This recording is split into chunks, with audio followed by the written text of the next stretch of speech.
Hello everyone, my name is Alex and welcome to the Great Geek Podcast.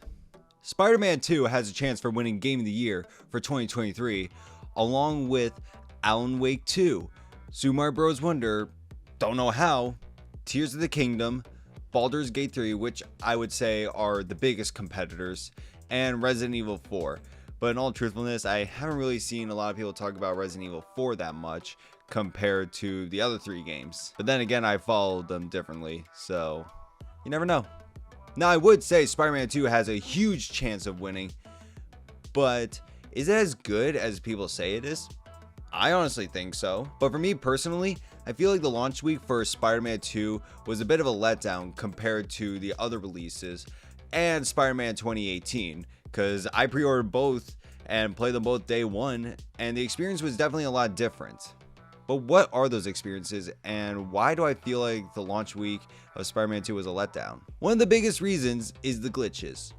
Now, it is common for a lot of games nowadays to come out with glitches. Take a look at Pokemon Scarlet and Violet. That game still suffers. But for Spider-Man 2, the glitches were too noticeable. And not to the point where I wanted to avoid seeing these glitches, but because the game literally forced me to restart, not the program, but my save file, just so I can progress forward. My first glitch that I encountered was at the amusement park scene, and in that scene, I sat down on a bench to talk to MJ. I got stuck on the bench. There was no button commands anywhere. I couldn't talk to MJ. I couldn't even get out of my seat. So I went to Google and found out that I wasn't the only person experiencing this. A lot of them were actually experiencing the exact same thing. And the only way to fix it was just to save and then leave and then come back. And it did work, but the fact that you had to do that was annoying.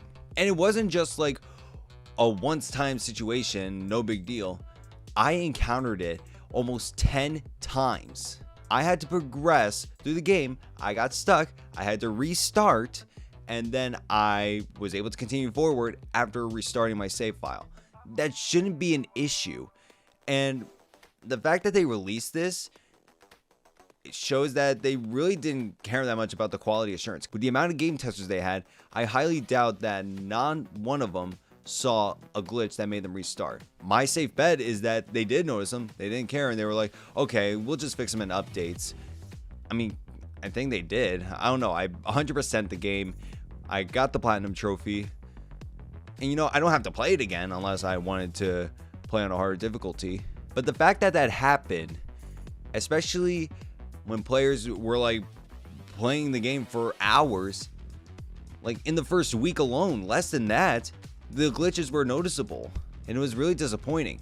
The game itself is a lot of fun. Now, I did encounter more glitches, but not all of them were game resetting type of glitches. Some were just little bugs that were pretty nice to discover, and they were not the amazing Spider-Man 2 bad types of glitches, because that game was just full of them. I'm pretty sure this game is fixing them, or they're already fixed. I don't know, I haven't played in a while. Other than that, the game was really a lot of fun. Is it worthy of Game of the Year despite all of those glitches? I say it is. The reasons why I believe it deserves Game of the Year is because Spider-Man 2018 was a fantastic game already, but this game amped it up so much. I mean, the loading screens like almost being non-existent was nice to have. Thank you, PlayStation 5. But the challenge was also increased as well, because in 2018, just press circle to dodge for any attack when your spider senses were tingling. But now in this game, you have two methods of dodging. Sometimes you have to jump up to dodge instead of pressing circle. And of course, with your muscle memory, most of the time you'll just press circle. I definitely did that a lot of times. But that doesn't make the game bad. Challenge is a good thing. I certainly believe so. I'm sure a lot of people agree also. And this game really does that really nicely. And one thing I'm glad they fixed was the MJ gameplay. It wasn't as common as the MJ gameplay in 2018, but in this game it's a whole lot easier and not as annoying, because when you get discovered in the 2018 game, game over already. But in Spider-Man 2, if they see you, they try to take you out, and you get hit once. Okay, just quickly hide, take out the guard, and wait for your health to regenerate. And not only that, at the end of the game, the last MJ gameplay, it turns into a third-person shooter, which was a whole lot of fun. It was definitely satisfying, in my opinion. Pretty sure a lot of others agree as well, because a lot of people really didn't like MJ and her gameplay in the previous game. But now it's just a whole lot better. Another thing I like about Spider-Man 2 is the skills between Miles and Peter.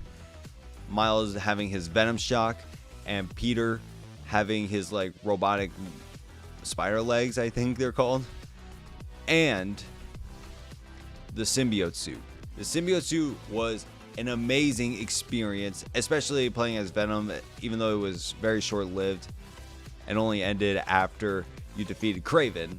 But the Venom gameplay was amazing and intense. The symbiote suit gameplay was phenomenal. It was better than I expected it to be after watching the gameplay trailer. The fighting mechanics, the skills you use, and the behavioral change in Peter the longer he had the suit on just matched everything that the symbiote suit was supposed to do to Spider-Man, and just made the game great overall, especially during the lizard boss fight. Kind of remind me of Spider-Man 3, but this one was definitely more memorable. Another thing I like about Spider-Man 2 is Venom.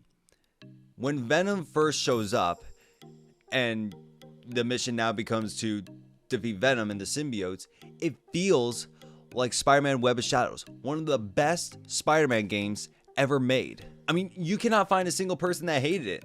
I mean, me personally, I couldn't find anyone who hated it.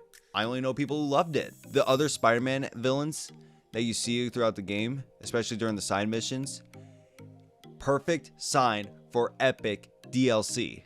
I won't say who they are, but I'm pretty sure all the people that are watching this know who they are. But I am so hyped for DLC, and I hope they're not going to just leave us on a cliffhanger and make us wait for Spider-Man 3. I waited 5 years for Spider-Man 2. I am not waiting another 5 years for Spider-Man 3. Now, there's other reasons why I like Spider-Man 2, but then this video would be going on for a while. Overall, my final ranking for Spider-Man 2, with the glitches, 7.5. Without the glitches, 10 out of 10. It deserves to win Game of the Year. Sorry, Tears of the Kingdom, but Spider-Man 2, I just have way too much fun with it. But I want to hear what your thoughts are. Do you think Spider-Man 2 deserves to win Game of the Year? Or do you think the other games on this list are going to win? Leave them down in the comments below. And if you're a fan of Spider-Man 2 and you enjoy the game, please drop a like. If you're new to the channel and you want to see more, click subscribe and hit that notification bell. And with that, I will see you all in the next one. GG, everyone.